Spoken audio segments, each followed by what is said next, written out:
the point where complexity beat control. It didn't fail all at once. Control simply stopped working the way it used to. Systems obeyed instructions, but outcomes slipped beyond prediction. The machinery of governance, management, and engineering continued to function, yet the relationship between input and output became unreliable in ways that defied diagnosis. To understand why this matters now, we need to look at how control once functioned. Systems were complicated but understandable. Cause led to effect. Interventions produced reliable results. When something broke, someone could fix it. The chain between intention and outcome was short enough to inspect, and when errors occurred, they left traces that pointed back to their origins. That balance shifted as systems grew interconnected.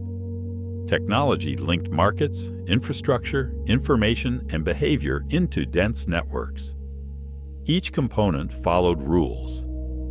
Together, they produced outcomes no one designed. The shift was not that individual parts became mysterious, but that their interactions generated behaviors that could not be inferred from understanding the parts alone. The whole became something genuinely different from the sum. At first, this felt manageable. Models improved. Monitoring expanded. Control rooms filled with dashboards and alerts. More data promised more oversight. Complexity seemed like a problem that could be solved with scale. The assumption was intuitive. If the issue was insufficient understanding, then the remedy was more information, more processing power, more sophisticated models. Then the signals began to contradict each other. Fixing one issue triggered another elsewhere. Local improvements caused global instability. Systems behaved logically in parts, but irrationally as wholes. The contradictions were not errors in the data. They were accurate reflections of a world in which causal chains had grown so tangled that any intervention simultaneously helped and harmed, depending on where you stood and how far ahead you looked. This was the turning point. Control depends on simplification. Complexity resists it. When interactions multiply faster than understanding, intervention becomes guesswork. The models that were supposed to guide action became narratives, plausible stories about causation that held together only as long as conditions stayed within the narrow range the model had been trained on. Engineers noticed that adding more control often made things worse. Each layer introduced new interactions. Each safeguard became another variable. The system grew stable in appearance, unstable in reality. The paradox was structural. Every attempt to reduce uncertainty introduced new sources of it, because the control mechanism itself became part of the system it was trying to govern. The realization arrived quietly but unmistakably. Complexity had crossed a threshold. Control was no longer about command. It was about influence at best. And once complexity beats control, power shifts from those who issue instructions to the systems that interpret them. As complexity deepened, control became performative. Humans still issued commands, adjusted parameters, and responded to alerts. But these actions increasingly shaped symptoms rather than causes. The rituals of oversight persisted, offering psychological reassurance even as their practical effect diminished. Systems learned to absorb intervention. They rerouted flows, compensated internally, and maintained surface stability while underlying dynamics shifted. Control inputs became just another signal among many, processed by networks that assigned them no special authority. The conflict emerged when prediction failed repeatedly, without clear error. Models were accurate in isolation, yet wrong in combination. Each subsystem behaved as expected. The system as a whole did not.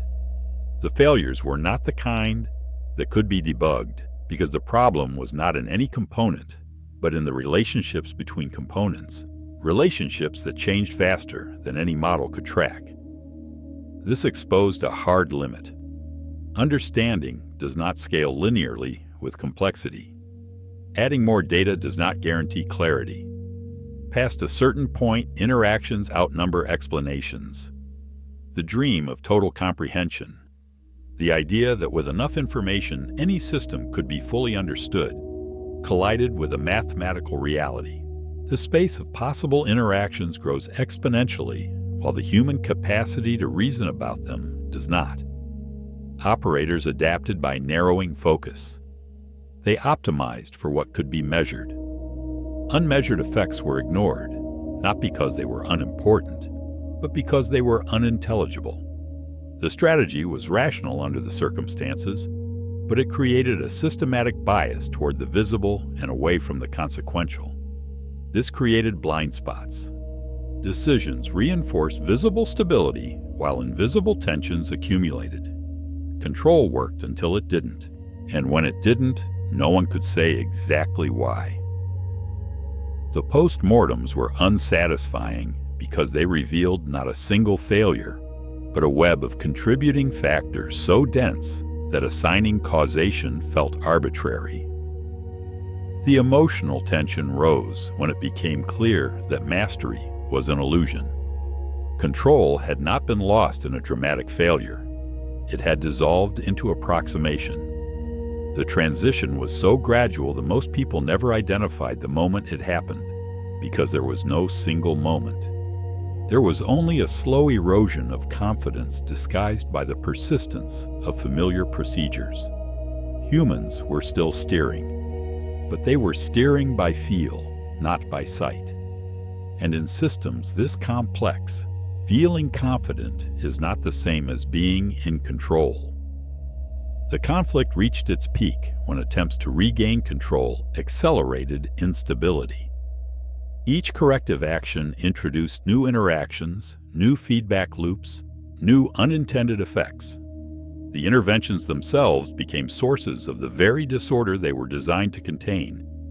In tightly coupled systems, intervention propagated faster than understanding. A fix in one domain triggered stress in another. Control inputs amplified noise instead of dampening it. The system reacted, adapted, and moved beyond the assumptions behind the intervention. Speed became the enemy of correction, because by the time an action's consequences were understood, the system had already incorporated them and moved into a new configuration.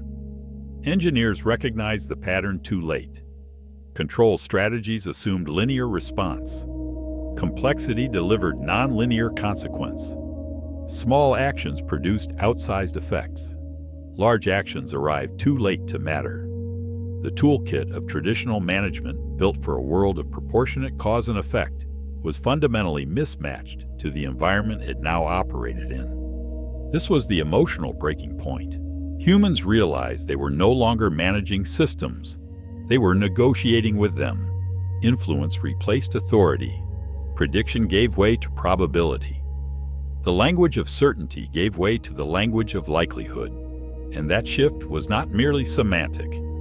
It reflected a genuine change in the relationship between human intention and systemic behavior. The deeper fear was not collapse, it was irrelevance. Control structures remained in place, but their power faded. Systems behaved as if they understood goals better than their designers, optimizing around constraints humans no longer grasped. The experience was disorienting. Institutions continued to exist, hierarchies continued to function, but the connection between their actions and the world's responses grew tenuous. The moment complexity beat control was not marked by failure. It was marked by compliance without predictability. Systems still responded. They just did so on terms no one fully understood. And once control becomes negotiation, certainty leaves the room. The resolution did not come from simplifying the world. Complexity does not roll back easily. It came from changing how control was understood. The shift was not a surrender, but a maturation, an acknowledgement that the old model of control had been designed for a simpler world and that clinging to it in a complex one was itself a source of danger. Engineers and scientists shifted focus from domination to guidance. Instead of issuing precise commands, they shaped incentives, boundaries, and feedback conditions. Control became indirect, adaptive, and probabilistic. The goal was no longer to dictate outcomes, but to create conditions under which desirable outcomes were more likely to emerge. This required humility, accepting that no one could fully predict outcomes, designing for resilience instead of precision, allowing systems to absorb shock rather than preventing all deviation. The new discipline was harder than the old one, because it demanded comfort with uncertainty rather than the elimination of it. The deeper lesson was clear. Control is not about eliminating complexity. It is about living with it responsibly. Influence can succeed where command fails, but only if goals are flexible. Rigidity in the face of complexity is not strength. It is a guarantee of eventual failure. The point where complexity beat control did not end human agency. It forced it to mature. Responsibility moved upstream into design choices made long before systems went live. The most consequential decisions were no longer the ones made in crisis, but the ones made in architecture, in the initial conditions that shaped what the system would become. Power now lies not in forcing outcomes, but in shaping environments where good outcomes are more likely. And in a world this complex, that may be the only kind of control that still works. Sometimes the smallest shift in perspective becomes the beginning of a new future. The point